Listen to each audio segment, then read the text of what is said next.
All this month, I am teaming up with Magee-Womens Research Institute to bring you very important information about women's health. And joining me right now is the CEO of Magee-Womens Research Institute, Michael Annichine. Hi, Mike.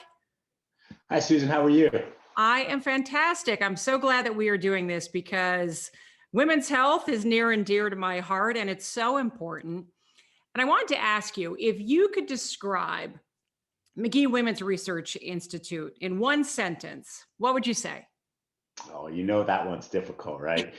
So the easy one sentence answer to that is we're the largest research institute in the United States that's focused on women's health. But when you expand upon that, that doesn't tell the whole story. What really tells the story is that we've got over 300 faculty and staff that are working daily to solve some of the most difficult issues that women are faced with today. And hopefully we're able to change the paradigm for women's health for many years to come from Pittsburgh.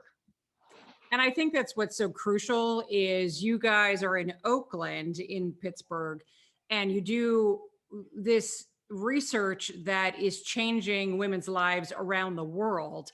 And we have you right here in the Berg, which is really cool. Yeah, it is really cool. And it's something that most people don't recognize that we're right here and that we're the largest in the United States and that we're paired with one of the largest NICUs in the country. And together, we're able to do things that affect women on all continents. I mean, we have clinical trials located in 6 different countries right now. And the research that we have ongoing all the time is hoping, we're hoping to impact women all around the world for many years to come. But we know for a fact that we're definitely serving the Allegheny County population, and we're very lucky to have these assets here in Pittsburgh.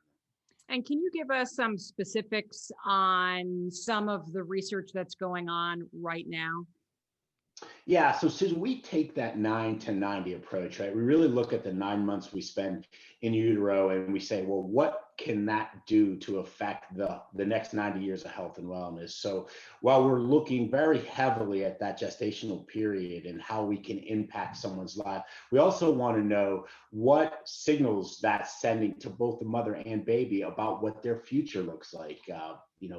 Preeclampsia in the mother could lead to heart disease or diabetes down the road, right? What does that mean for the baby as they age? What interventions can we introduce to that individual earlier so that we can avoid some of these problems? So that's one area of research that we focus on. But then the next 90 years, we take into consideration the infectious disease with our HIV program and the developmental years with pregnancy related studies, but also diseases of aging like cancer or pelvic floor issues that affect women. So we really have a broad spectrum of things going on in the Institute at any one given time. We have over 30 labs in the Institute that are focused on the various parts of the female lifespan. And give us your website where people can go to get some more information if they want to see all the cool stuff that you guys are doing. We're at MageeWomens.org. Come check us out, participate in some of the fun things that we have going on throughout the year to raise money for this critical research. And thank you so much for having me on. And thank you for what you're doing for Women's Health Month. I know it's near and dear to you, but without people like you pressing the issue forward, I don't think we're going to get enough people to understand how important it is. Mike, good to see you as always. Thanks so much. Thank you, Susan. Take care.